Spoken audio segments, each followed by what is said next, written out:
Good morning, everyone. My name's Tom Wardle, and I'm a senior Dharma teacher with Empty Moon Zen. The title of this morning's talk is the Punk Rock Sutra. So, the Heart Sutra, or as we chant the title, the Maha Prajna Paramita Hrdaya Sutra, is the most commonly chanted text in Mahayana Buddhism, and it was the first thing I ever chanted when I came to Zen. It struck a chord with me immediately, and not just because it was the only part of the liturgy that wasn't in Korean. It's clear, crisp, and vibrant, and its seemingly endless stream of negations appeals tremendously to my contrarian sensibilities. Let's start by unpacking the title. Maha means great, Prajna, wisdom, Paramita means perfection, and Hrdaya means heart. So a fairly literal translation of the title is the great perfection of the heart of wisdom. Sutra literally means thread, and is used to refer to the teachings ascribed to the Buddha himself, theoretically anyway. The Heart Sutra was not one of those teachings. The oldest record of it we have comes from China in the first half of the 3rd century of the current era, sometime between 2 and 250. But that text was lost long ago. The oldest extant copy comes from much later, 649, and is steeped in legend. The story begins in Sichuan, the capital of which is Chengdu, during a tumultuous time between 2 dynasties. According to the story, the novice Xuanzang, a refugee from the more refined east of the country, learned the Heart Sutra from a pauper shortly before he was ordained. Xuanzang was a true seeker, and in 629 undertook a journey along the Silk Road to find the source of Buddhism and answers to his questions. It was a long and dangerous trip, later immortalized in the great Ming-era novel, The Great Journey West. Xuanzang was gone for 16 years, and throughout his dangerous journey, he chanted the Heart Sutra repeatedly for protection and good fortune. The fact that he survived was testament to its power, he believed. When he returned to China in 645, the Tang dynasty had reestablished order, and Xuanzang was welcomed to the imperial palace as a celebrity.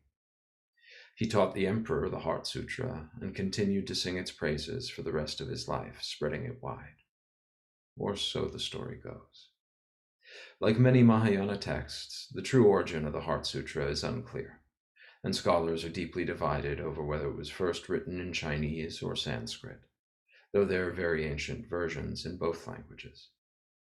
It's part of a much larger set of about 600 volumes, and seems to be a bit of a summary thereof, but for us as practitioners, that's largely unimportant.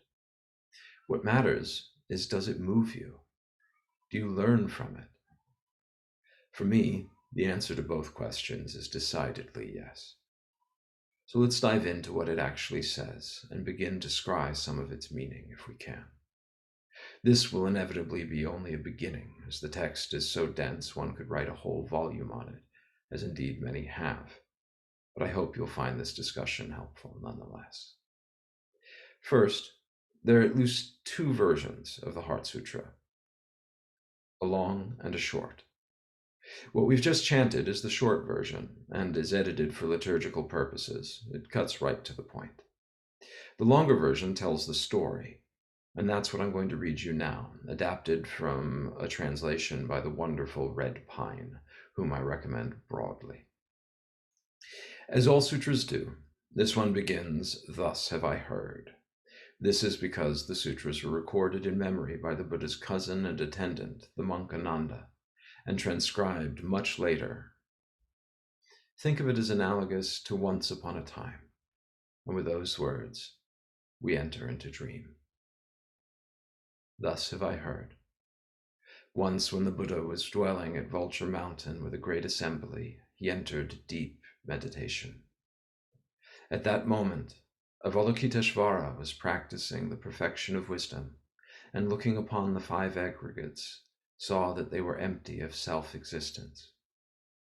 By the power of the Buddha, Shariputra then asked Avalokitesvara, "If someone wants to practice the perfection of wisdom, how should they do so? Avalokitesvara answered, Shariputra, if anyone wants to practice the perfection of wisdom, they should follow these instructions. The 5 aggregates are empty of self-existence. Hear, Shariputra, form is emptiness. Emptiness is form. Emptiness is not separate from form. Form is not separate from emptiness. Whatever is form is exactly emptiness. Whatever is emptiness is exactly form. The same holds for sensation and perception, impulses and consciousness. Here, Shariputra, all dharmas are defined by emptiness, not birth or destruction, purity or defilement, completeness or deficiency. Therefore, Shariputra, in emptiness there is no form, no sensation, no perception, no impulses, and no consciousness. No eye, no ear, no nose, no tongue, no body, and no mind. No shape, no sound, no smell, no taste, no touch, and no thought. No element of perception from eye to consciousness. No causal link from ignorance to old age and death, and no end of causal link from ignorance to old age and death. No suffering, no source, no relief, no path, no knowledge, no attainment, and no non-attainment either. Therefore, Shariputra, without attainment, practitioners take refuge in the perfection of wisdom practice and live without walls of the mind. Without walls of the mind, and thus without fears, they see through delusions, and finally nirvana itself. All awakened ones, past, present, and future, also take refuge in the perfection of wisdom practice and realize unexcelled, perfect enlightenment. You should therefore know the great mantra of the perfection of wisdom, the mantra of great magic, the unexcelled mantra, the mantra equal to the unequaled, which heals all suffering and is true, not false. The mantra and the perfection of wisdom spoken thus: gone, gone, gone across, gone completely across to the other shore. This is awakening. Thus, Shariputra, should fearless practitioners be instructed to practice the deep practice of the perfection of wisdom. At that moment, the Buddha rose from samadhi and praised Avalokitesvara. Well done, noble one, well done. So it is. So should the deep practice of the perfection of wisdom be practiced. As you have declared, so is it confirmed by all awakened ones and Buddhas. It's a little different, isn't it? All right, let's dive into it. First, notice that the first line of the sutra tells us that the Buddha entered deep meditation, samadhi.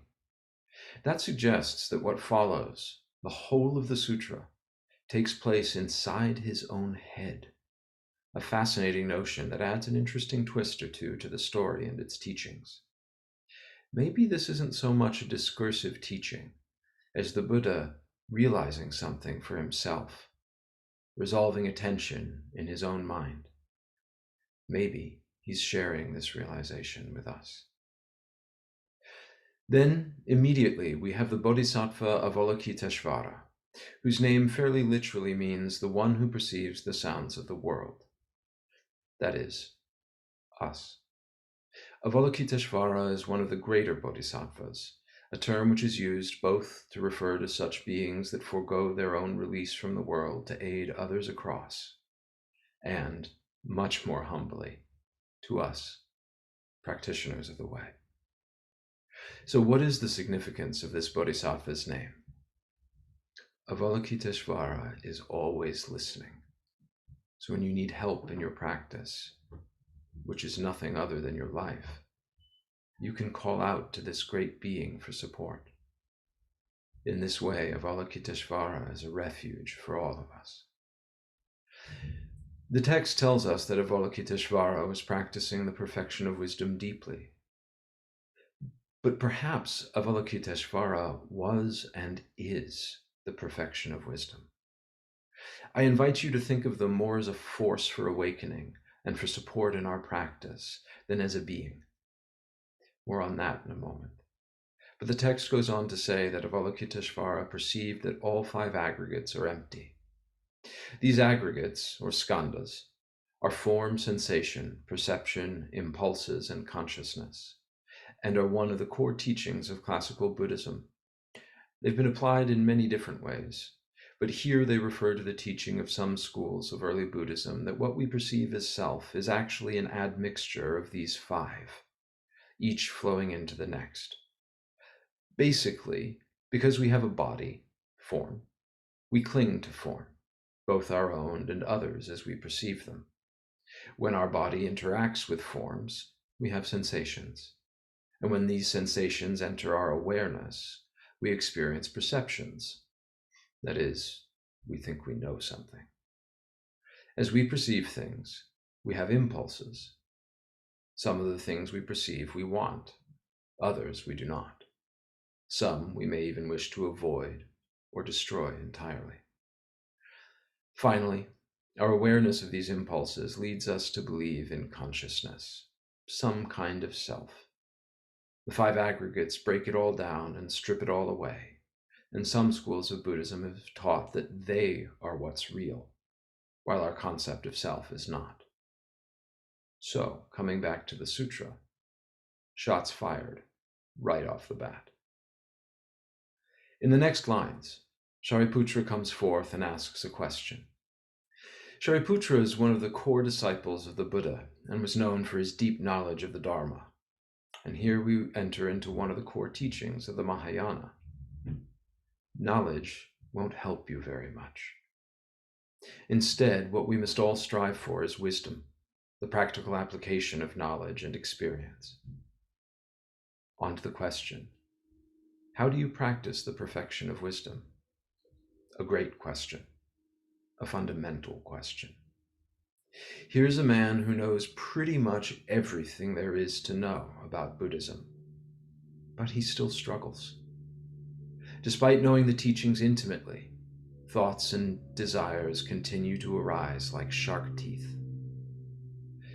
What he is asking is probably familiar to all of us.